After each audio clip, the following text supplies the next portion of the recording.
Ciągnij rozsądnie.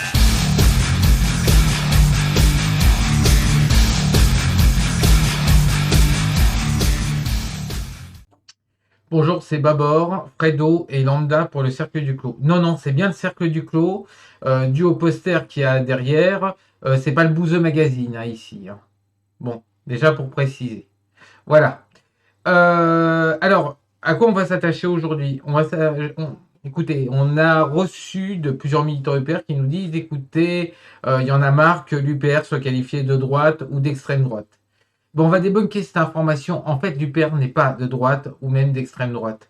Et on va regarder le programme de l'Union populaire tout de suite. Là. Alors, voilà, on a le visage de François Asselineau, mais ce qui nous intéresse, c'est pas tellement le visage, c'est ce qui est proposé par l'Union populaire républicaine.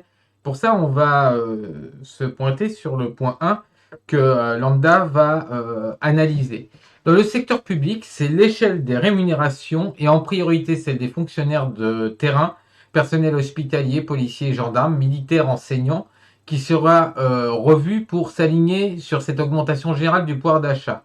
Ce choc de relance facilitera la consommation des ménages, à commencer par les plus modestes, les travailleurs du secteur privé et du secteur public, qui ont été en première ligne au cours de la crise de la Covid-19, seront les premiers à bénéficier de cette augmentation du pouvoir d'achat. Nous privilégierions ainsi la valeur travail sur celle du capital et redonnerons à l'exercice d'un emploi toute son attractivité et sa supériorité sur les prestations sociales. Cette relance augmentera mécaniquement les recettes de l'État sans avoir augmenté les impôts et permettra de financer les grandes politiques de services publics que nous proposons et qui elles-mêmes favoriseront l'emploi et la compétitivité. Participation attachée à favoriser la participation des travailleurs à la propriété et à la direction des entreprises. Nous relancerons et approfondirons des dispositifs incitatifs existants afin d'accroître la part de rémunération complémentaire des salariés sous forme de participation au capital des entreprises.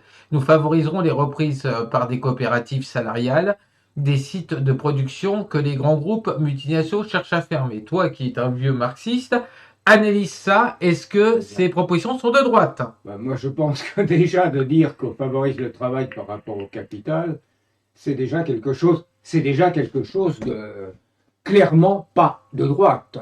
Dire qu'on va provoquer une hausse du pouvoir d'achat, et en particulier on voit SMIC plus 24%, comme base, c'est-à-dire que les autres salaires vont augmenter aussi.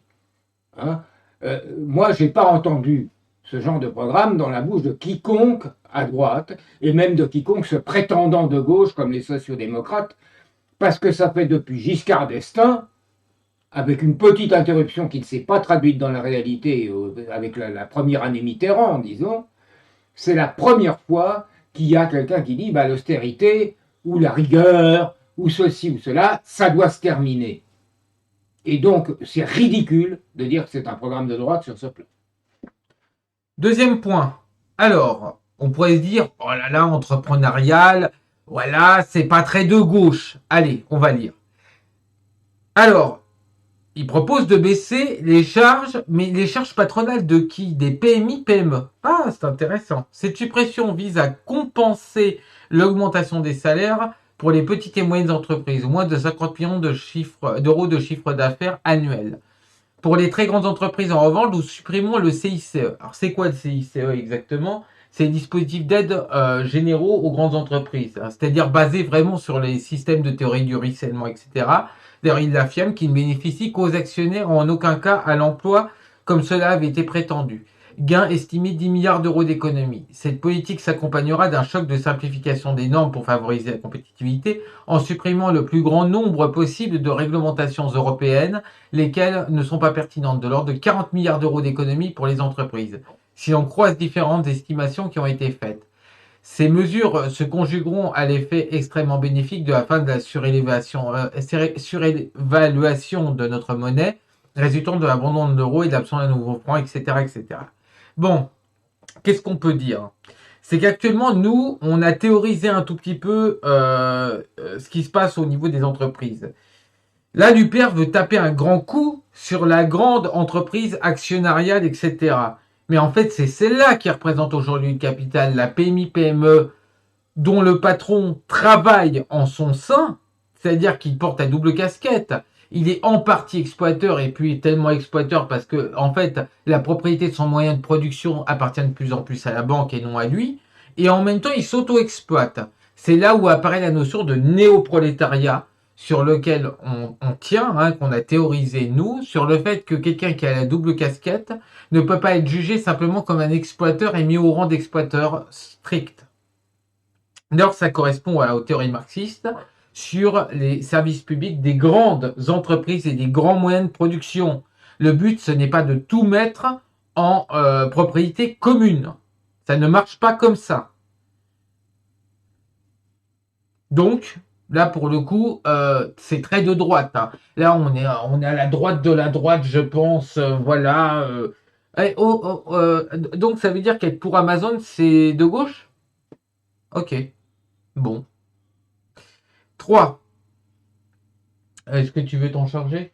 Pourquoi pas? Alors, emploi. Nous créerons 1 million d'emplois sur 3 ans grâce au choc de compétitivité consécutif à la sortie de l'euro et nous mettrons en place une politique d'initiative du retour du travail.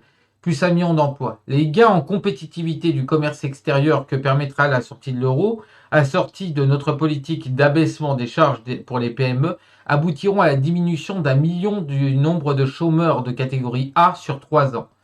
CF étude les scénarios de dissolution de l'euro, Fondation Respublica, septembre 2013. Tu peux nous dire exactement ce que c'est que des chômeurs de catégorie A? C'est les plus connus. En gros, ce sont ceux qui sont sans emploi, mais à la recherche d'un emploi qui peuvent en avoir rapidement accéder à l'emploi. En gros, c'est les chiffres qu'on sort tous les mois pour dire qu'il y a tant de chômeurs. Dans les dernières années du quinquennat, une fois la situation économique de la France rétablie et le marché du travail redevenu dynamique, nous passerons d'une politique de résorption du chômage subi à une politique de sanction de l'inactivité choisie. Donc l'inactivité choisie, c'est vraiment une minorité de chez minorité. Parce que qui est vraiment intéressé à rester au RSA? Qui? Il y en a. Alors moi j'ai identifié personnellement, c'est une toute petite minorité, mais c'est vrai que j'ai identifié des punkachiens qui ont dit mais de toute façon, quel que soit le régime de travail, on continuera de pas vouloir bosser. Mais ça, c'est vraiment une marge de chez marge. Hein. Si ça représente 1% des personnes au chômage, c'est le bout du monde. À cela s'ajoute, difficilement chiffrable mais certainement existant, des gens qui, par exemple, sont inscrits pour bénéficier du RSA et qui ne s'en servent que de couverture de leurs activités illégales. Ça existe, oui. Ça existe aussi. Mais il ne faut pas oublier que le RSA, on ne peut le toucher que si on est inscrit pour l'emploi. Après, il faut rappeler qu'être de gauche, c'est pas être gauchiste. Le but, c'est que les gens aient un emploi. Si vraiment l'emploi est totalement accessible et que c'est le plein emploi, il n'y a aucune raison d'accepter des gens qui voudraient volontairement, alors qu'ils n'ont aucune raison médicale, ne pas travailler. C'est pas jouable. D'ailleurs, l'international rappelle, l'oisif ira loger ailleurs. Alors, les fonds de l'assurance chômage payés par les citoyens qui travaillent doivent servir à indemniser les travailleurs privés d'emploi contre leur gré, mais pas à entretien des personnes qui refusent délibérément de travailler. Mais c'est vraiment que chaque fois, c'est une minorité. Quand on voit le chômage plus le halo du chômage, je m'excuse, les emplois à temps partiel, c'est plutôt du chômage à temps partiel. Et c'est souvent et c'est la plupart du temps du subi. Nous mettrons en place pour cela des mesures incitatives de retour à l'emploi et pénalisant l'abus de prestations sociales. Ainsi, des allocations chômage pourront être supprimées après 2 refus de proposition d'embauche correspondant aux critères géographiques du demandeur d'emploi. Si, comme nous avons de sérieuses raisons de l'espérer, le marché du travail redevient très dynamique, tel qu'il est actuellement au Royaume-Uni depuis le Brexit, nous procéderons également à la réduction progressive des dispositifs d'emploi aidés, peu efficaces et très dispendieux. Cela permettra à l'État d'économiser 3 milliards d'euros par an. C'est pas si mal que ça, mais il faut arrêter surtout de culpabiliser les chômeurs qui ne trouvent rien. Parce qu'il faut se rappeler que Pôle emploi, c'est peut-être, on va dire, 30% des offres qui existent. Donc on multiplie l'offre par emploi par 3 et vous avez à peu près le nombre d'emplois qui sont disponibles. Il ne faut pas quand même exagérer. Après, l'UPR a cette particularité de dire que c'est vraiment les gens qui ne trouveraient pas dans la zone géographique, à qualification égale, etc. C'est-à-dire, et c'est exactement ce qu'on veut, un communiste qui dirait ouais, je veux que les gens ils puissent faire ce qu'ils veulent et s'ils n'ont pas envie de bosser, bah c'est leur droit. Bah non, c'est pas dans le marxisme. Non. L'important, c'est la défense du travail. C'est pas l'absence de travail. Ça, c'est la droite qui veut vous faire croire ça. Et puis, c'est bien connu que la fraude fiscale est largement inférieure à la fraude sociale. C'est bien connu. Ah bah ça, on va en parler, justement. Une autre petite chose, quand même, qu'il faut préciser. La réduction des prestations sociales, elle est parfaitement normale à partir du moment où les gens retrouvent une situation normale. J'ajoute une chose qui est très importante. Les prestations sociales, elles sont financées par qui? Eh bien, globalement, elles sont financées par l'ensemble des contribuables. C'est-à-dire que le fait que le grand patronat crée du chômage de masse en fait supporter les conséquences à l'ensemble des personnes, à l'ensemble des contribuables. Autrement dit, c'est la population qui en est victime, ou qui peut en être victime du jour au lendemain, qui finance ça pendant que les autres font du licenciement boursier pour avoir des dividendes encore plus élevés. Je vais passer maintenant à mon point qui est la France argent public. 4. Compte public, nous réaliserons le plus grand plan d'économie budgétaire des 50 dernières années, sans dégrader la qualité des services publics. Plus 27 milliards d'économies par an. Comment l'UPR se propose de s'y prendre? Eh ben, c'est pas si compliqué. Nous réduirons les dépenses somptuaires de l'État et le millefeuille administratif et territorial qui coûte des sommes considérables aux Français. Nous réaliserons ainsi un grand plan d'économie budgétaire qui permettra, dans un premier temps, de s'assurer que l'argent des Français est alloué aux dépenses réellement utiles à l'intérêt de la nation et au fonctionnement des services publics. Et dans un second temps, d'envisager une baisse de la fiscalité. Donc c'est déjà l'intérêt des Français d'avoir de bons services publics qui va primer sur la baisse de la fiscalité obligatoire. Par contre, oui, il y a des moyens de dépenser moins, y compris dans la santé. Il suffit de réduire le millefeuille administratif de la santé et de réallouer les sommes qui ont été allouées à l'administration des hôpitaux. Il faut réallouer aux équipes de soins. Ce serait déjà pas mal. Et ce qu'on peut y voir, c'est que là, ça, c'est vraiment pris en compte dans le programme. Nous prendrons des mesures d'allègement des strates administratives qui font peser un fardeau considérable sur le dos des Français. Ces économies n'affecteront pas les prestations offertes aux Français ni leurs droits sociaux. Bien au contraire, elles nous donneront les moyens d'améliorer la vie de nos compatriotes. Suppression des coûts budgétaires liés à notre appartenance à l'Union européenne, 12 milliards d'euros par an d'économie. Évidemment, on n'appartiendra plus à l'Union européenne.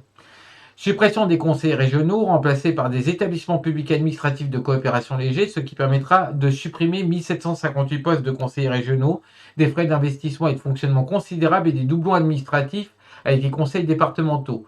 Très préjudiciable à la lisibilité de l'action des pouvoirs publics, 5 milliards d'euros. Je suis plutôt pour, parce que je pense qu'on doit redépartementaliser la France. Le système des régions est un système qui permettrait potentiellement, malheureusement, de découpler l'État-nation et de créer ce qu'on appelle des régions totalement autonomes. Si on a des régions totalement autonomes, la France n'étant pas une fédération, la France va éclater et disparaître. Suppression des coûts budgétaires liés à notre appartenance à l'OTAN, 400 millions d'euros. Vous me direz c'est une petite dépense, mais c'est quand même pas négligeable. Et en plus, l'OTAN pèse vachement sur nos décisions politiques et militaires. Donc, goodbye l'OTAN. De toute façon, ça servait en opposition au pacte de Varsovie. En premier lieu, parce que le pacte de Varsovie a suivi la création de l'OTAN, parce que l'OTAN s'est créé en premier. Donc, étant donné en plus qu'il n'y a plus d'Union soviétique, bon, déjà, il y aurait beaucoup à redire sur la question de l'Union soviétique, mais étant donné que ce machin a servi à créer un système d'équilibre lors de la guerre des deux blocs, on n'a plus de raison de continuer à avoir l'OTAN. Mais bon. Réduction par une réforme constitutionnelle du nombre de parlementaires de 35%, 120 millions d'euros. Réduction de 50% du nombre de conseillers départementaux, 75 millions d'euros. Abolition des financements publics aux partis politiques, 70 millions d'euros, car les partis politiques doivent vivre des adhésions et cotisations de leurs adhérents, ce qui atteste de leur représentativité réelle et non de rente d'État. Je suis assez pour, dans le sens où aujourd'hui, on peut se permettre de financer des organisations par intermédiaire de l'État qui peut avoir une importance médiatique terrible alors qu'il n'y a pas un seul adhérent dans leur bicoque. Il y a une petite chose aussi à ajouter. Parce que cette histoire de partis politiques, si on veut des partis politiques qui soient vraiment des partis politiques, c'est-à-dire qu'ils ne soient pas simplement des relais de lobbying, il faut vraiment qu'il y ait des adhérents, il faut vraiment que ce soit des gens qui croient en ce qu'ils font. Et le système actuel, eh ben, il favorise la profession politique, autrement dit, toutes les combines, tous les détournements de fonds, et il y en a combien. Donc, ce n'est pas une mauvaise chose que de supprimer ça. Et ça fait une représentativité réelle, puisque ce sont... Et puis, on n'assiste plus à cette dérive qu'on connaît depuis des années vers la politique à l'américaine, avec des dépenses somptuaires lors des élections d'un certain nombre de grands partis, entre guillemets, hein, grands parce qu'ils ont du fric, partis politiques, avec des campagnes électorales qui sont honteusement chères. Réduction des frais de fonctionnement et de déplacement du président de la République et du gouvernement de 30%, 42 millions d'euros, c'est toujours ça d'acquis. Suppression du CICE pour les grandes entreprises, 10 milliards d'euros. Putain, le grand capital nous coûte un fric fou quand même, hein. Réexamen systématique de la pertinence des subventions attribuées par l'État ou les collectivités locales et suppression de celles qui ne sont pas d'intérêt public. Enfin, on va pouvoir trier contre les pseudo-associations de rien du tout, qui ne représentent personne. Ils apparaissent même. Sans compter les emplois fictifs qui vont avec. Ah oui. Aussi. Alors, la France sans abus. Industrie, fiscalité, compte public, nous porterons un coup d'arrêt à l'évasion fiscale et aux délocalisations. Délocalisation. Ah bah la délocalisation, c'est très à droite, non, de délocaliser, hein? Lorsque l'État aura repris son rôle de contrôle des mouvements de capitaux, contrôle des mouvements de capitaux, très à droite aussi, hein, comme chacun sait. L'évasion fiscale deviendra beaucoup plus difficile, nous pourrons ainsi contrôler les investissements à l'étranger des entreprises françaises afin de nous assurer qu'il ne s'agit pas de délocaliser l'emploi en France pour importer des marchandises fabriquées à moindre coût à l'étranger.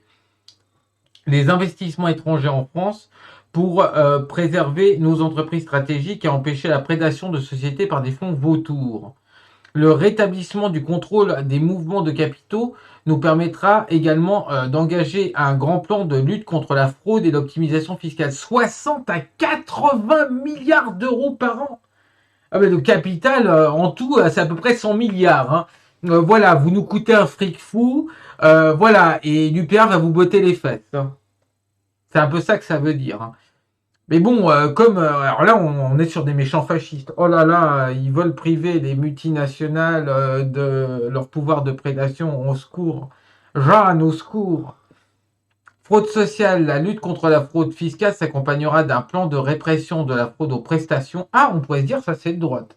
Aux prestations sociales, estimé à un montant allant de 14 à 45 milliards d'euros par an. Par exemple, une vigilance particulière sera portée aux prestations sociales, en particulier les versements de pensions de retraite, avec des contrôles rigoureux afin d'éviter les escroqueries aux prestations fictives, telles que des retraites versées à des personnes dont le décès n'est pas déclaré. Alors là, c'est beaucoup moins à droite. Oui, il y a en effet des petits malins qui exploitent ce type de filon, de ne pas déclarer la mort de Pépé ou de Mémé. Hein. Je crois qu'il est tout à fait normal dans une société qui serait juste que les gens n'aient de prestations qu'en fonction de réalité. C'est purement et simplement de l'escroquerie, et c'est de l'escroquerie vis-à-vis de l'ensemble de la nation, c'est-à-dire de nous tous. Bon, en quoi serait-ce de droite que de réclamer l'honnêteté? C'est en le coup de vouloir virer des fonds vautours, etc. Hein, Fredo, très à droite. Hein. Exactement, ils vont prendre carrément le nazisme. Voilà. En revanche, il faut quand même être juste. D'ailleurs, il suffit de voir les chiffres qui sont donnés. On remarque que la fraude sociale dont on parle, estimée... entre 14 et 45 milliards d'euros, c'est une comparé aux 100 milliards qu'on vient simplement de...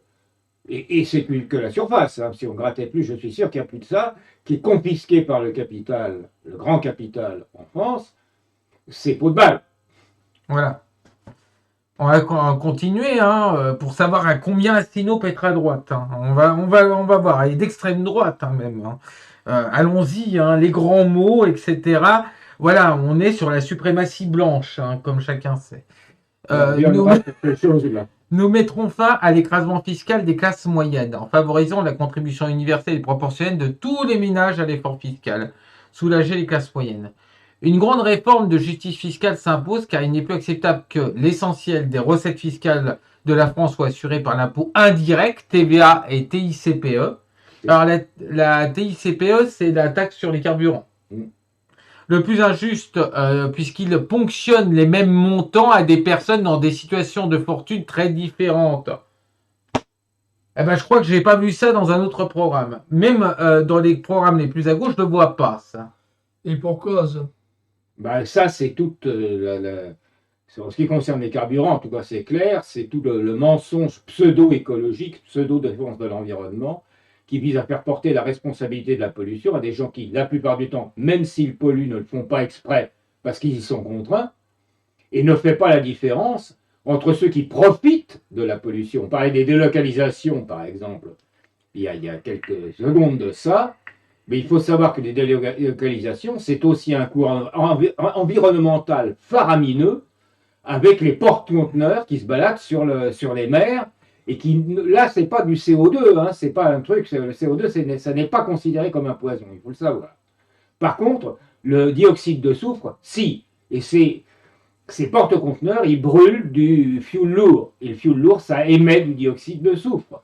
Alors on vient vous embêter avec vos vieilles voitures ou vos vieilles motos pour pas circuler dans les villes, mais la délocalisation et ces trucs-là, c'est très bien. Et puis quand les écologistes vous parlent un petit peu des navires, ils vous parlent que des navires de croisière, lesquels navires de croisière ne représentent même pas le 10e en volume de ce que ces porte-conteneurs représentent. Oui, je t'en prie. Et puis il y a aussi le problème des routes qui sont défoncées par les camions. Oui. Donc, il suffit de vivre dans une ville de taille moyenne pour s'apercevoir que les routes sont plus défoncées que celles du Rwanda. Alors, il y a une chose là-dessus. Je vais donner un chiffre. Ce chiffre, il est ancien. Il est ancien parce que c'est extrait d'un rapport interne, que du temps que j'étais journaliste d'investigation, on a eu en main, un rapport interne de Renault Véhicules Industriels à l'époque. À l'époque, on était encore sous le régime du Code de la route français et le semi-remorque le plus lourd, ça devait être à 35 tonnes. Aujourd'hui, grâce à nos amis de l'Europe, c'est 44 tonnes. Eh bien, il faut savoir qu'il avait été calculé que du point de vue de l'usure des routes, le passage d'un seul 35 tonnes équivalait au passage de 1 million de voitures moyennes. C'est ce que disait Fredo, hein, le camarade Fredo disait de la même manière les choses. Et il faut bien que les gens se rendent compte de l'énormité que ça représente. Et pendant ce temps-là, on ferme des lignes de chemin de fer. C'est très mauvais à chaque fois de taxer sur ce que les gens achètent. En général, c'est à la notion de TVA. Parce que quand vous prenez 20% de la valeur de quelque chose à quelqu'un, alors quelqu'un qui est immensément riche, ça va, il peut le supporter. Quelqu'un d'immensément pauvre, ben, il va ramer pour payer cette taxe. Et comme tout le monde paye le même montant, on se dit c'est égalitaire. Ah ben non, oui c'est l'égalité, mais c'est pas équitable. Puisque l'un va payer peu en rapport à sa fortune, et l'autre va payer beaucoup en rapport à son pactole. Mais tout ça, bien sûr, corriger ça, c'est une mesure de droite, voire d'extrême droite. Hein. Voilà, c'est quasiment à la droite d'Adolf Hitler, voilà. Ouais, pour revenir 30 secondes sur les routes, pour les personnes qui ont passé le permis ou qui le passeront, elles apprécieront du résultat de conduite de se transformer, d'avoir des routes qui ressemblent à des vibromasseurs. Oui, il y a aussi ça. Hein. Tu t'es bien passé pour savoir, tu passes ton permis actuellement. Et puis pour les poids lourds, je vous signale une étude des sociétés d'autoroutes, donc des gens qui ne méritent pas d'ailleurs de conserver ce qu'ils ont arraché au patrimoine national. Mais enfin, c'est quand même une chance. Savez-vous que sur une autoroute, quand il y a un poids lourd impliqué, il y a 15% de chance de plus, de probabilité de plus qu'il y ait des décès dans un accident. Voilà. Alors, on va continuer. Il n'est plus acceptable que la classe moyenne fournisse seule la plus grande partie de l'effort fiscal direct, alors que d'une part, près de la moitié des ménages ne paient aucun impôt sur le revenu, et que d'autre part, les plus grandes fortunes y échappent très largement. Oh, vouloir taxer les grandes fortunes, disposition de droite. Hein, attention. Nous procéderons donc simultanément à la baisse de la TVA sur une large gamme de produits de consommation courante et à la fin de la double taxation des carburants, TVA payée sur les prix déjà augmentés par la TICPE. Alors nous, certes, on serait plutôt pour la suppression intégrale de la TVA, mais attention au fur et à mesure qu'on le peut et de la TICPE. Bon, là, on irait plus loin. Mais dans le fond, c'est déjà un progrès énorme. C'est déjà un progrès énorme. À la hausse de la TVA sur les produits de très grand luxe. Je ne suis pas obligatoirement d'accord avec ça parce que le but, c'est qu'au final, le prolo puisse se payer quelques produits de très grand luxe. Il y a même plus grave que ça, à ce niveau-là, je suis absolument pas d'accord. C'est un des rares points sur lesquels on peut ne pas être d'accord. C'est qui décide qu'un produit est de luxe, qui décide qu'un produit n'est pas de luxe. Ça va être très compliqué, ça. Ça, j'aurais bien aimé que l'UPR puisse nous apporter plus de précision sur cette partie-là. Mais bon, ça reste une mesurette, en fait, sur laquelle on peut Et puis on peut agir dans le temps, de toute façon, c'est des choses sur lesquelles on peut... À la mise en œuvre d'une contribution de chaque ménage, même symbolique, dans le cas des plus modestes, à l'impôt sur le revenu. Moi, personnellement, je suis plutôt pour, même si ça doit être 1 euro ou 2 euros, parce que j'ai vu des gens qui se disaient, mais en fait, je contribue pas à la nation, qui étaient dans un système auto-accusatoire. Une petite précision quand même, tant qu'il y a des indirects, justement, même les gens qui sont pas imposables sur le revenu, ils payent assez lourdement, et très lourdement en proportion, de l'impôt. Donc dire qu'ils ne participent pas du tout à l'effort, c'est peut-être un petit peu abusif. Bon, cela dit, moi je ne suis pas contre non plus, à 1 euro, 2 euros. Bon, et le problème des couches moyennes, je pense que, alors là je serais très ferme, je pense que c'est surtout les cadeaux au grand capital qui font qu'on fait supporter, et puis le chômage qu'ils payent. Ben, c'est encore les couches moyennes majoritairement, puisque c'est eux qui, sur leur revenu, leur salaire, payent la part salariale des contributions sociales. C'est-à-dire essentiellement ce qu'on appelle le prolétariat avancé, c'est-à-dire des gens qui font de la force de travail avec quand même d'assez haute qualification. Ça peut être le médecin, je le considère aussi aux limites du prolétariat. Tout du moins, il fait partie du néo-prolétariat.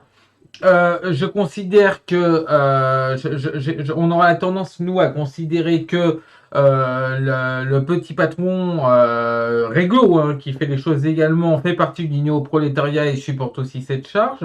Donc en fait, cette charge, elle s'est petit à petit de plus en plus déplacée sur les classes moyennes, parce que en fait, ce qui se passe, c'est que la plus grande entreprise ne veut même plus contribuer, même à 1 centime.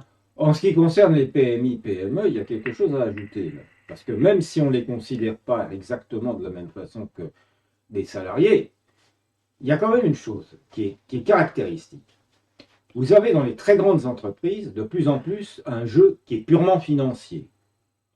Et vous avez une masse salariale qui, en rapport au chiffre d'affaires et au profit réalisé, est totalement ridicule. Donc si vous avez peu de salariés, vous payez peu de cotisations sociales. Et pour faire votre activité autre que des activités de spéculation, eh bien vous avez recours à la sous-traitance ou aux délocalisations. À ce moment-là, on ne paye plus de cotisations sociales, et pour boucher les trous, dans le fameux trou de la Sécu, qui est surtout dû au chômage, il faut bien le dire, au chômage de masse, eh bien on va solliciter, beaucoup de gens, on va solliciter même des retraités.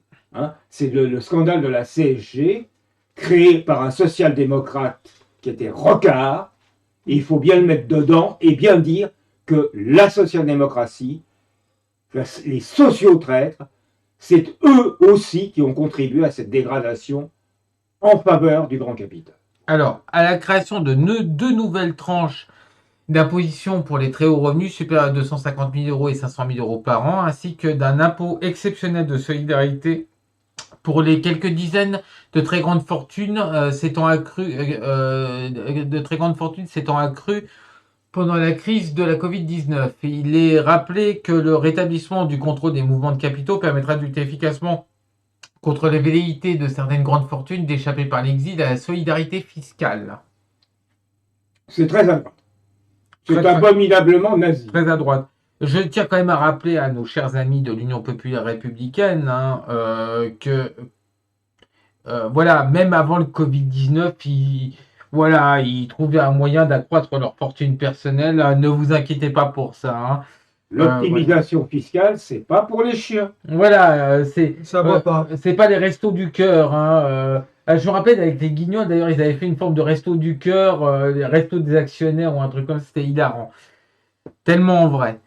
à une réforme du dispositif de taxe sur les transactions financières pour soumettre à cet impôt l'ensemble des transactions financières spéculatives réalisées en France, quelle que soit la nationalité de l'opérateur, afin de rééquilibrer le poids du capital par rapport à celui du travail et s'assurer que le monde de la finance n'échappe pas à l'effort collectif de redressement national. Quelle abomination!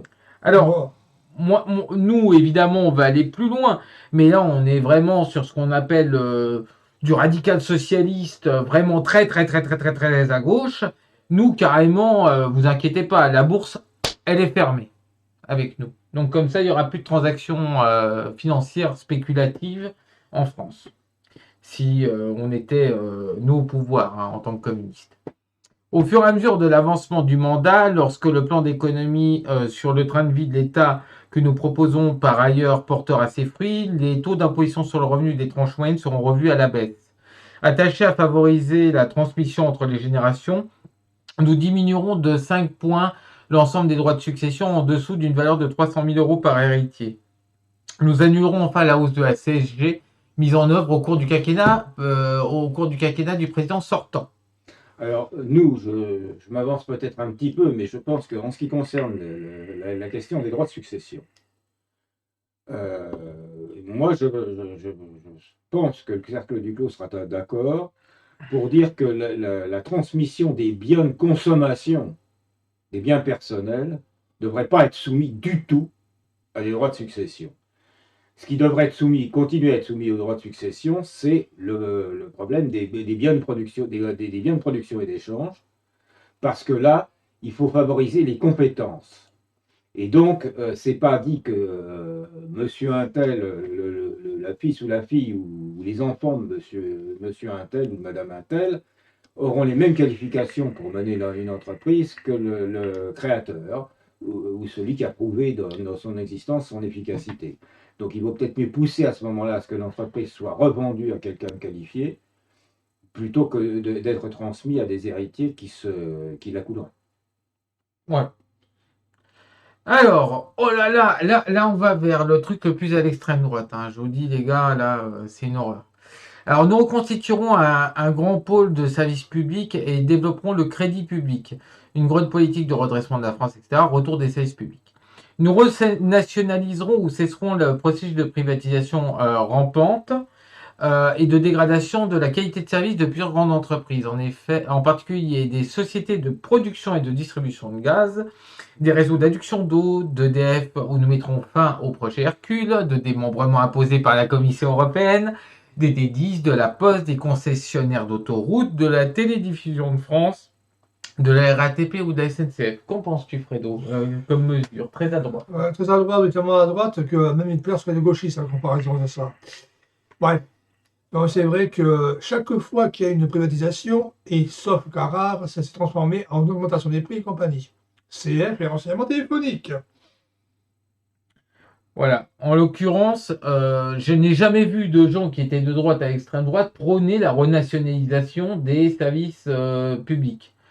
Alors évidemment, si vous dites De Gaulle, il était de droite intégrale, alors évidemment, on peut identifier la nationalisation, mais ça va être dur à avaler pour des communistes. Comme par exemple la nationalisation du collaborateur Louis Renault, c'était sûrement une mesure nazie, ça c'est évident. Hein. C'est ceux qui l'ont nationalisé qui ont serré la poigne d'Hitler au salon de l'automobile de Berlin. Hein. Alors nous soutiendrons un développement équilibré du territoire en rétablissant des obligations de services publics exigeantes dans les zones rurales. Ouais, Quand on sait qu'on vient de fermer dans notre petit bled la trésorerie et qu'on l'a renvoyé à l'autre bout du département pour je ne sais combien de communes avec moins de personnel, chapeau, ça c'est une mesure, c'est sûrement une mesure de gauche. Oui, très à gauche, c'est-à-dire que tout capital c'est très à gauche.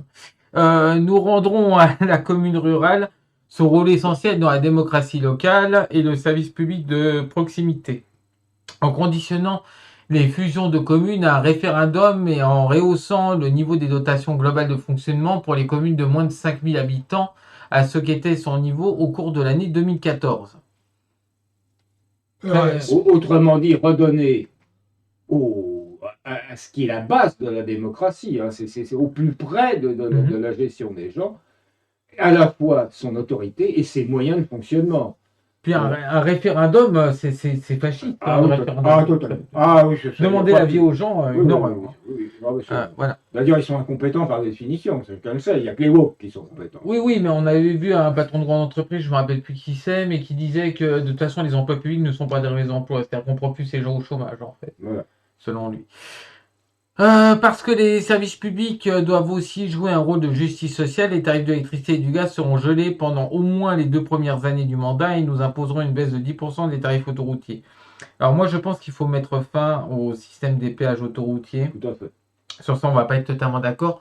Quant aux tarifs d'électricité et de gaz, je maintiens que si Dupère était gouvernement, il s'apercevrait à quel point ces gars-là pouvaient se gaver et que ce sera que, y compris, ils seront gelés, mais ils seront baissés. Il y a aussi une chose là-dessus qu'il faut dire sur le kilo. Il faut savoir que le kilowatt électrique est actuellement indexé sur le prix du gaz naturel qui est forcément importé, alors que si on a une grande politique de relance des centrales, mais pas n'importe quelle centrale nucléaire, de celles qui sont les moins dangereuses, c'est-à-dire à celles fondues, ce qui actuellement est repoussé, parce que pour des tas de raisons, on ne va pas développer ici, eh bien, on n'a absolument aucune raison d'indexer ce prix du kilowatt sur le prix du gaz naturel. Hein. Ça, c'est Logique.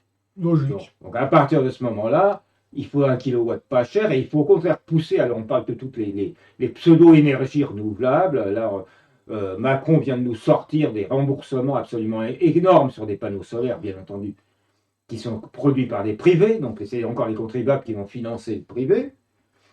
Et par contre, on ne songe pas à dire, eh ben, on va vous subventionner quasi intégralement, avec un kilowatt donc d'un prix raisonnable, le passage d'un chauffage avec de la combustion à un chauffage purement électrique, beaucoup plus Oui, souple. soit avec le mix électro-hydraulique, électro-nucléaire. Voilà.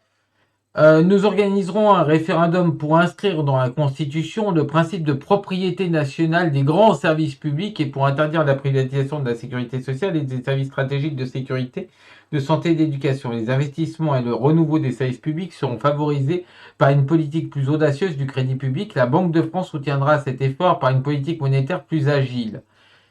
De droite, hein. Voilà, mais, Oh là là. c'est scandaleux. On s'en prend aux libertés du capital. Ah oui, je crois, non mais je crois qu'il y a des gens, en fait, ils ont cru, à mon avis, ils ont mal lu, ils ont dit, nous organiserons un référendum pour inscrire dans la Constitution le principe de propriété nationale socialiste, en fait. Je pense qu'ils ont dû lire ça, c'est peut-être pour ça. Il doit y avoir 2 neurones qui ont fait court-circuit, tu vois, bzzz, ah, Mais aïe. encore qu'on peut se poser la question si on a deux neurones. Hein. Grillé. Et après, les mecs, ils sont mélangés les pinceaux, ils ont dit, Usul, au secours! Trop du qu'au secours, pardon. Alors, enseignement. Ah bah tiens, on a quelqu'un qui aurait voulu être enseignant ici. Ouais, qui préfère encore ça, d'accord, Alors. d'être enseignant. Alors, on va régler un petit peu l'écran. Voilà. Il est de la plus haute urgence de mettre fin aux politiques de perpétuel nivellement des exigences par le bas. Loin d'assurer la justice sociale ou de favoriser la promotion des plus méritants, cet abandon de la rigueur et de l'effort exigé des élèves conduit à l'effet exactement inverse. Il sclérose la société, désespère les enfants les plus doués et prometteurs et n'avantage que les seuls enfants des catégories les plus aisées de la population, car ceux-ci bénéficient d'un meilleur capital culturel à la maison. Que dire de plus? Ben, si, une chose très simple. Moi, j'ai assisté, de par le privilège, c'est pas là le privilège de l'âge, au début de ces expériences pédagogiques, Tu peux en parler. sans aucun contrôle, sans aucune procédure expérimentale, parce qu'en matière de science, il y a une procédure pour des expériences, il y a des vérifications. Et c'est pas l'expérimentateur seul qui décide si c'est bon ou si c'est pas bon. Et effectivement, ce sont les gens originaires des couches qui étaient, du point de vue socio-culturel, les plus défavorisés, qui ont trinqué le plus. Parce que pour les autres, eh bien, c'était compensé effectivement à la maison. Dès la première année du quinquennat, nous rétablirons le cadre de référence national du baccalauréat vidé de sa substance sous le mandat du président sortant. Simplement avec le bac à la carte et des régions, le bac à plus que d'autres. Ce qui est débile. Voilà. Nous renouerons avec le rapport de transmission professeur-élève le principe de la notation et du classement. Dans ce sens, nous rétablirons la cérémonie républicaine de remise de prix en fin d'année qui fut abolie après les événements de mai 68. Rien à rajouter. Un petit commentaire, comment ça se passait exactement d'après ce que tu as pu grappiller? Parce qu'il y a des gens qui ne savent pas. Est-ce que vous pourriez en parler, vous deux? Moi, je pourrais en parler plus facilement parce que je ne sais pas si Fred y a assisté. Non. Bon, alors, ça se passait, et ça n'a duré que partiellement, en ce qui me concerne. Bah, quand on travaillait bien, on avait une récompense. Cette récompense, c'était en général sous la forme de livres, à la fin de l'année, et un certain prestige public, parce que ça se faisait en présence des parents, ça se faisait en fin d'année. C'était assez sympa, d'ailleurs, comme entre guillemets, cérémonie. Hein, et on voyait que finalement, la nation récompensait ceux qui faisaient l'effort à l'école, au collège, au lycée, de bien travailler. Et puis, parmi ceux-là, il y avait aussi des gens qui n'étaient pas forcément de parents argentés, pouvant payer beaucoup de bouquins, pouvant leur donner un accès. Ça donnait un plus. Oh, c'était pas parfait, mais ça donnait un plus. Et puis, ça marque le coup. Et ça marque le coup d'un retour au sérieux de l'éducation. Alors, nous redonnons à chaque âge d'apprentissage les contenus nécessaires à l'élévation des connaissances et à la construction de la pensée personnelle des futurs citoyens. À l'école primaire, nous rétablirons la transmission des savoirs fondamentaux, français, mathématiques, histoire géo et bases scientifiques, en y consacrant au moins 80% du temps scolaire, compléter des fondements d'une culture artistique, musicale et sportive complémentaire solide. Ce sont les bases sur lesquelles devront se construire les capacités de réflexion personnelle des élèves les années suivantes. Théoriquement, si ça pouvait fonctionner comme ça. Autrement dit, c'est quelque chose, moi personnellement, que j'ai toujours défendu. L'école primaire, elle sert de passer de l'enfant à l'élève. Ça lui donne les moyens d'apprendre. Le rôle du collège sera repensé dans l'optique de diversifier et approfondir les connaissances et d'aborder les langues étrangères. Pourquoi pas. Même si on apprend très mal l'anglais en France, c'est une véritable boucherie. Le rôle du lycée sera de favoriser l'ouverture sur le monde et le développement d'une pensée personnelle critique et construite. Oh, Ça, c'est excellent parce qu'actuellement, c'est du perroquet. ben oui, mais il faut croire aux théories. Voilà. Après, Voilà. si on commence à aller dans la pensée critique, Petit bémol, moi je pense qu'il faut en revenir à un système où il n'y a pas d'un côté le collège et de l'autre le lycée. Ça devrait être l'enseignement secondaire et une progression parce que nous sommes dans une ère où le progrès scientifique et technique, une fois relancé, il faudra des gens qui aient une qualification assez haute et puis il faudra aussi que les gens puissent se reconvertir dans leur profession, dans leur vie professionnelle et donc avoir une large culture générale. Faire couper les études trop tôt ou les spécialiser trop tôt, c'est le meilleur moyen d'avoir des gens qui se retrouvent avec rien du tout si pour une raison ou pour une autre, la profession qu'ils pratiquent change du tout au tout, voire disparaît.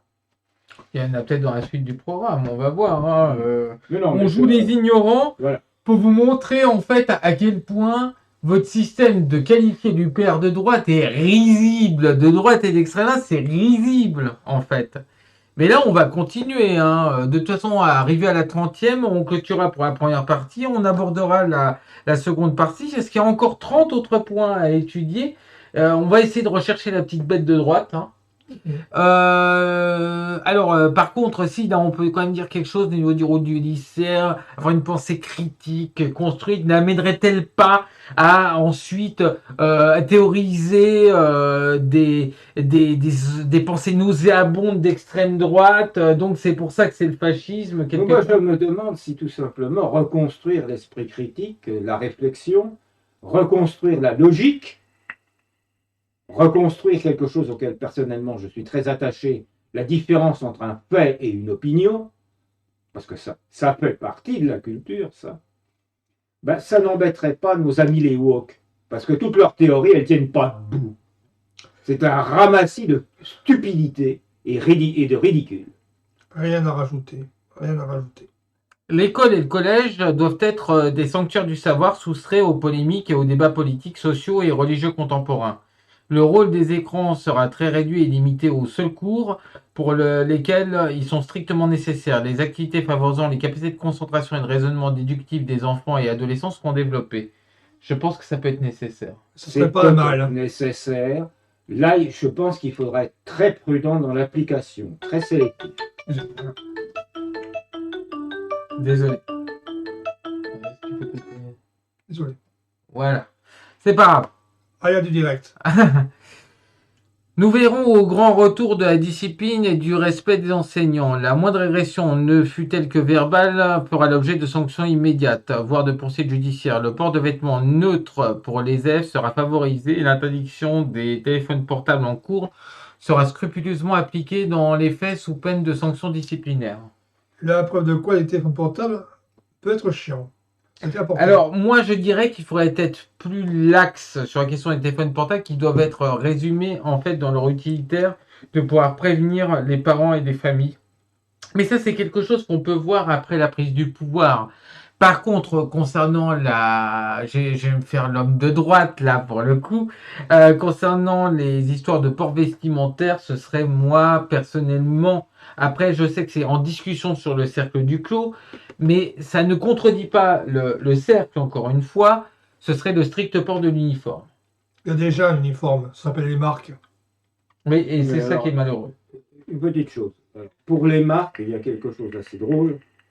C'est qu'il y a une circulaire de l'Éducation nationale qui est toujours en vigueur, à ma connaissance, qui date du Front populaire, hein, donc d'avant-guerre, qui interdit le port et l'exposition de publicité de marque à l'intérieur des établissements scolaires. Il n'y a qu'à faire appliquer. Maintenant, sur le plan de la discipline, moi je suis tout à fait d'accord pour établir des disciplines, mais il faut que les disciplines soient partagées par tout le monde, parce qu'on respecte ce qui est respectable. Et une hiérarchie qui va Et- le respecter et le- peut-être. Et le comportement de l'enseignant aussi doit être soumis à un contrôle. Hein. Parce que Oui. faut pas non plus exagérer. Et puis il y a des enseignants, il y en a, parce que dans toutes les professions, partout, il y a des gens qui sont plus ou moins racistes ou des choses comme ça. Et ceux-là, ils doivent être sanctionnés de la même manière que les élèves qui se conduisent. Alors, nous repenserons le rôle des fières techniques et professionnelles pour redonner une réelle valeur au diplôme qu'elles délivrent et cesser de repousser l'entrée sur le marché du travail des élèves souhaitant des filières courtes. Alors ça, je ne suis pas d'accord du tout. Je suis entre les deux. Je ne suis pas d'accord du tout pour les raisons que j'ai exposées. Parce que penser qu'on puisse aujourd'hui avoir des gens qui ne sont pas formés du point de vue de la culture générale, d'ailleurs c'est dangereux aussi sur le plan de la citoyenneté, parce que quand il faut se prononcer sur quelque chose, il faut quand même être capable de comprendre les conséquences de ce pourquoi on se prononce. Moi je pense qu'il faudrait d'une manière générale aller jusqu'au niveau bac avant de spécialiser les gens. Alors, on va continuer. En particulier, avant la fin du quinquennat, nous permettrons à tous les élèves de 4e qui le souhaitent de réaliser des stages découverts dans les métiers de l'artisanat. Moi, je dirais pourquoi pas les stages dans les Toi, métiers j'ai de découvert, moi je veux bien, mais enfin, il ne faut pas que ça se transforme tu vas aller faire les photocopies ou le café. Voilà. Donc il faut que ce soit très encadré et très contrôlé, et il faut qu'en aucun cas les entreprises qui organisent ces stages, ou les artisans qui organisent ces stages, en profitent pour avoir du travail gratuit. Ça peut être sympa pour des gens qui veulent faire même de l'art sur bois. Tout à fait. C'est-à-dire Oui, des mais j'ai rien ministères. contre le stage, mais je dis très encadré. Nous redonnerons leur plein rôle aux organismes de formation professionnelle liés aux chambres des métiers, ainsi qu'à la formation continue et à la formation d'adultes. Alors ça, c'est très bien. C'est logique, hein. Instruction en famille, nous garantirons la liberté éducative en rétablissement le régime déclaratif pour l'instruction en famille, étant précisé que tous les contrôles nécessaires seront évidemment effectués. Voilà. Rien contre. Alors maintenant, on est au 24e. Alors il y a des points qu'on va quand même passer parce qu'on va vous laisser les lire. Pour nous, c'est des points, ils sont hyper importants. Mais en l'occurrence, en fait, il n'y a rien de droite ni de gauche sur le coup de... Attends. Là, sur le patrimoine, le fait d'axer sur le patrimoine de la politique culturelle, c'est très important parce que c'est réapprendre l'histoire, c'est réancrer les gens. Alors ça, c'est évidemment... Par rapport à des subventions. Ce qui est dit en clair, c'est revaloriser les rémunérations, par exemple, des intermittents du spectacle, amener plus de musées, etc. C'est très de droite, hein, comme chacun Non, sait. mais attends, il y a une chose aussi qui est très importante à mentionner. Pendant des années, c'est pas que des gens qui s'affirmaient de droite qui l'ont fait, mais ça a été aussi fait par des gens de droite. Les petits copains prétendument artistes, je dis bien prétendument artistes, qu'on subventionne au nom de la culture, etc., il faut faire très attention à ça. Alors, par contre, les mecs nous imposeront par la loi, et ça c'est très fasciste aussi, à tous les médias audiovisuels privés et publics de diffuser un nombre suffisant de productions cinématographiques françaises, classiques, contemporaines, et de promouvoir l'ouverture sur le monde entier en assurant une diversité d'origine des productions. Nous verrons ainsi ce que les médias fassent découvrir aux téléspectateurs les œuvres d'autres sphères culturelles, Afrique, sous-continent indien, Japon, Russie, Amérique latine. Quel scandale! C'est On fasciste. va barrer la route aux productions américaines de qualité zéro.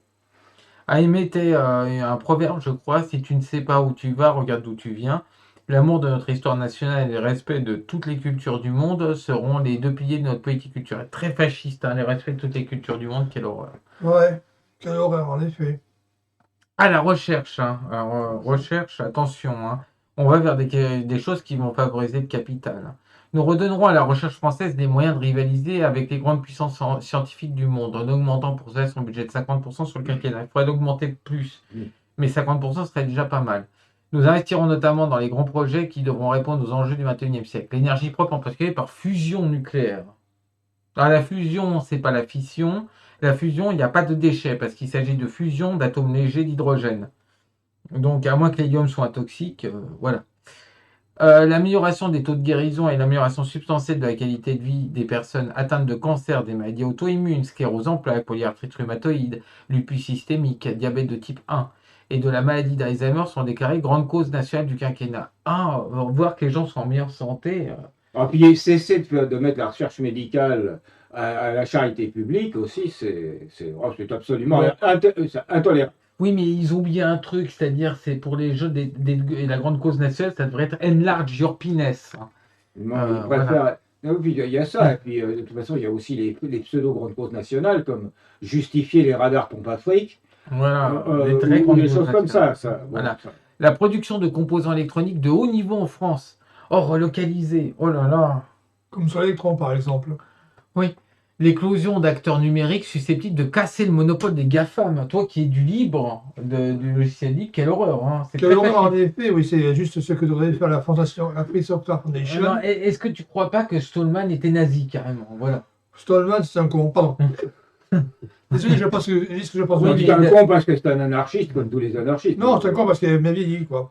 L'exploration spatiale, quelle horreur. L'exploration spatiale, très de droite obligatoirement. Hein. Les modes de transport du futur. Nous rendrons à l'université et à la recherche française leur attractivité mondiale en réévaluant les rémunérations et le statut des chercheurs et enseignants-chercheurs. Vouloir augmenter les rémunérations, quelle horreur. Hein. Afin de redevenir un pôle d'attractivité universitaire dans le monde francophone, nous rétablirons le principe selon lequel les cours de l'enseignement supérieur doivent se faire en langue française. Et promouvront la publication des travaux de recherche en langue française dans le plus grand nombre possible de domaines. Bah oui, il faut savoir quand même une chose, c'est qu'on a autorisé, à partir je crois, de Sarkozy, nos chercheurs à publier directement en anglais. Hein. Autrefois, il y avait la publication en français et une traduction. Bon, moi je pense qu'on va écourter avec 2 points du programme parce que j'en ai ras le cul. On va pas lire à votre place en fait. Le but c'est de débunker. Là je pense on va encore dire 2 points et le point le plus tendancieux, c'est-à-dire celui de la sécurité. Puisque là on peut peut-être trouver quelque chose d'extrême droite là-dedans, peut-être, hein, avec un peu de chance. Alors, ils veulent rouvrir 30 000 lits à l'hôpital public durant le quinquennat, etc. C'est une mesure horrible, hein, voilà, encore une fois. Nous augmenterons de 15% le budget de l'hôpital public. Il faut l'augmenter beaucoup plus et rediriger, à mon avis, la question des administratifs de santé vers ce qu'on appelle le pôle de soins, c'est-à-dire désengorger le mammouth. Dès le premier budget voté sous le quinquennat, il est urgent de mettre fin à l'état de sous-investissement et de tension chronique qui a été éclatant lors de la crise du Covid-19. Aucun problème. Nous veillerons à ce que 80% de ces apports budgétaires soient affectés à la création de lits et aux postes de soignants et non à des postes administratifs. Ah bah oui, c'est exactement ce que je disais en fait. Nous retrouverons une capacité hospitalière de 265 000 lits à l'hôpital public et à la fin du quinquennat, dont 25 000 lits de réanimation, soins intensifs et surveillance continue disponibles à tout instant pour contribuer à décharger l'hôpital et prévenir les pathologies évitables. Nous encouragerons les Français à une pratique de santé préventive en consolidant l'assurance maladie et mettant fin au déremboursement. Ça, c'est une mesure de droite. Hein, C'est une horrible mesure de droit. J'ajouterais quand même une chose là-dessus.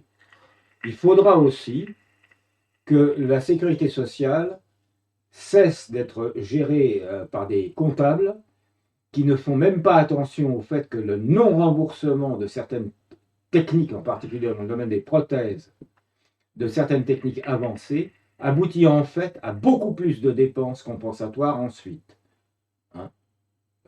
J'en veux pour preuve que la sécurité sociale, soi-disant, on a fait une petite avancée sur les dents et sur les lunettes.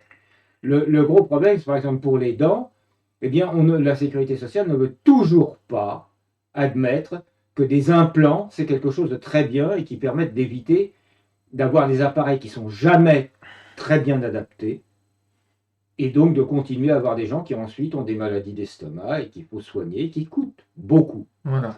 Nous procéderons également par regroupement d'institutions publiques de recherche et de laboratoires privés totalement ou partiellement nationalisés ou renationalisés à la création d'un grand pôle public national de recherche pharmaceutique et de production de médicaments. Grâce à ce pôle d'excellence mondiale, la France devra atteindre ainsi en 10 ans l'autosuffisance dans la production de médicaments et de vaccins dont les effets d'efficacité et de pharmacovigilance seront systématiquement rendus accessibles au public en toute transparence. Quelle horreur! Pfizer va être ruiné. Oui, sauf que nous, on sera allé plus loin, hein, vous inquiétez pas, les Pfizer Co, hein, ou les laboratoires qui sont en France et qui appartiennent à de grosses chaînes, en fait, on ne serait pas fait chier avec vous, on aurait dit, écoutez, vous savez quoi, on va quand même vous confisquer vos entreprises. Parce qu'on ne transige pas avec la santé, en fait. On arrête de faire du mercantilisme sur le vivant et sur la santé publique.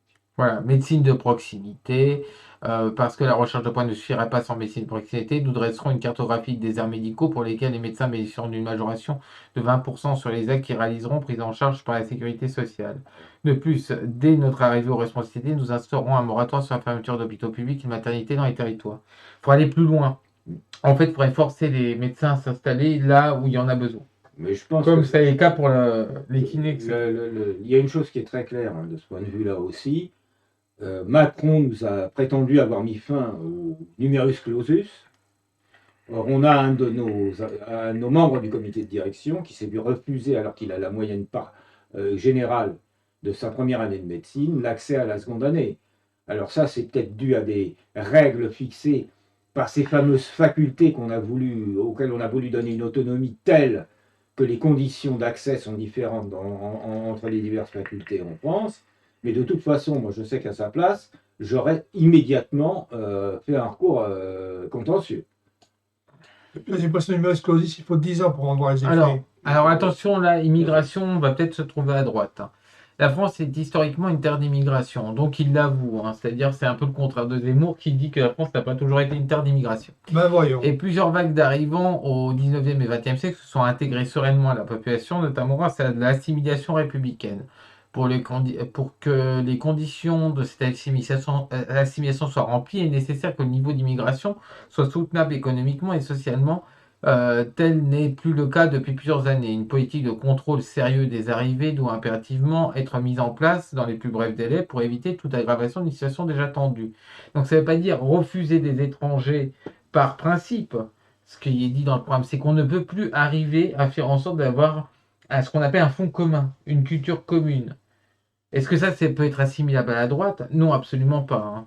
Et je peux vous dire qu'il y avait des gens qui disaient à gauche au 19e siècle qui voulaient, je crois, éduquer les étrangers dans les colonies lointaines. Il y avait toute une théorie de gens qui se pensaient à gauche. Il y a même d'ailleurs chez Marx quelques allusions à ça. Aider par une sorte de tutelle les populations les moins évoluées sur le plan civilisationnel à rejoindre les autres. Ça, c'était une idée qui existait. Bon, sans aller peut-être jusque-là, de toute façon, il y a une nécessité, on peut pas vivre dans une société complètement éclatée. Et puis alors, il y a quelque chose de fantastique, c'est qu'on accepte, là toujours la même chose, sociodémocrate, woke et toute la fausse gauche, on veut que les civilisations d'origine ou les cultures d'origine des personnes en situation d'immigration soient respectées ici en France. Bon, mais on refuse à notre culture nationale qui n'est pas figée. Parce qu'il faut arrêter de considérer ça comme Le Pen et consort, Le Pen père et consort et toute la clique d'extrême droite ou Zemmour, que la culture française, elle est toujours la même et qu'elle est restée toujours la même au fil du temps. Les apports des vagues d'immigration, ça a été une dialectique entre ce qui existait et ce qu'ils apportaient, et le tri se faisait. C'est comme ça qu'on arrivait à une assimilation. Voilà. En clair, ce qui est dit dans le programme, c'est, si on veut résumer un petit peu, c'est on veut le contrôle de nos frontières, on veut qu'il n'y ait pas plus d'immigration que ce qu'on peut assimiler. Et c'est à peu près tout. Quant à la politique de regroupement familial et modification du droit du sol, il prévoit de faire simplement un référendum de consultatif auprès des Français. Donc, pour le coup, ce sera les Français de décider si on doit maintenir ce genre de dispositif ou non. Ça, c'est aux Français de trancher. Donc, c'est pas du tout du forcing.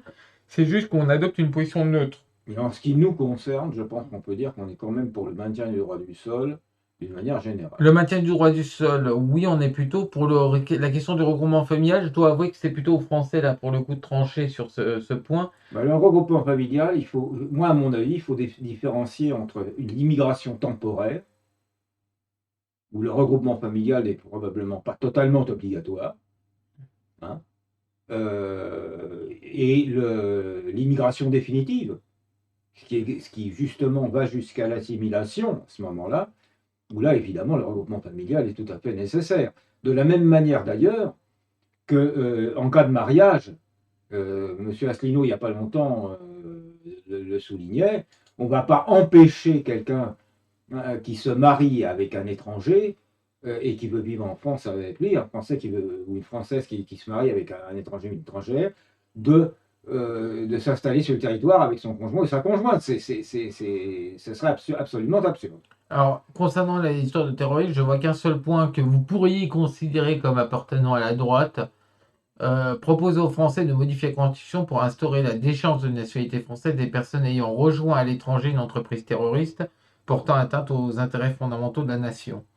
Alors, on est plutôt gentil, en fait, quelque part, parce qu'il faut pas oublier, hein, je demande à personne d'oublier que normalement, dans la logique, un tel acte, au moment où la personne revient, normalement, elle devrait être condamnée à la peine capitale. C'est une réalité, hein. C'est ce qui se passait avant, hein.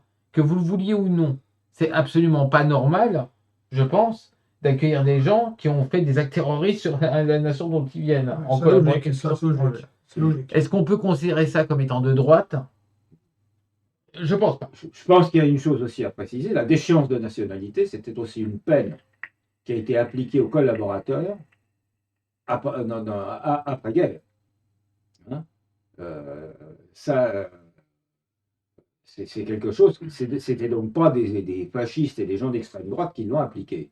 C'est tout à fait normal, ça s'appelle la trahison, mais il n'y a aucune raison de refuser cette mesure de justice. Bien, en l'occurrence, on va retourner en mode caméra. En l'occurrence, ça fait maintenant plus d'une heure qu'on fait le boulot. Je pense qu'on a largement débunké, hein. Très largement. Les woke, maintenant, je vais vous dire une chose, woke et gauchiste. Si vous qualifiez ce programme comme étant de droite, c'est que vous voulez, quelque part, rester dans le système économique capitaliste. Donc, vous vous définissez comme étant de gauche, libéral et capitaliste. Sauf que ça n'existe pas. Elle n'existe pas, cette gauche-là. On ne peut être de gauche que quand on est, pour nous, au niveau du cercle du clos, marxiste-léniniste, strict, ou tout du moins qu'on est pour le combat contre le haut capital. Donc, en fait, posez-vous la question, est-ce que c'est pas vous qui êtes de droite, en fait, dans l'histoire? Moi, j'ajouterais une chose. Je leur demanderais de se poser une autre question. Toutes les mesures sociales toutes les revendications sociales sont absolument étouffées dans les médias, qui sont la propriété maintenant, pour la plupart, de gens appartenant au 1% ou au capital. Par contre, les théories woke, les théories anarchisantes, etc., bénéficient d'une caisse de résonance formidable. Alors posez-vous la question. Quel est l'intérêt du grand capital de vous donner une telle caisse de résonance? Est-ce que vous ne croyez pas qu'au fond, eux, ils savent très bien que vos théories à la gomme, c'est eux qu'elles servent et non pas le peuple, contrairement à ce que vous pensez? Je vous laisse réfléchir à ça. Le mot de la fin? Si les gauchistes peuvent réfléchir, comme le disent. Voilà, tout ce que j'ai à sortir. Petite autocritique sur les woke, en général. Oh, les woke, il faudrait mieux s'endormir, de faire chez les personnes qui vivent dans le monde réel. Bon, c'était Babor, Fredo et Lambda pour le Cercle du Clos. On vous souhaite une bonne journée. Vous voyez, on n'a pas eu à faire de partie 2. Vous avez d'un seul bloc les choses. En espérant que vous arrêtiez de raconter des conneries quand même, parce que ça devient lourd. Ciao!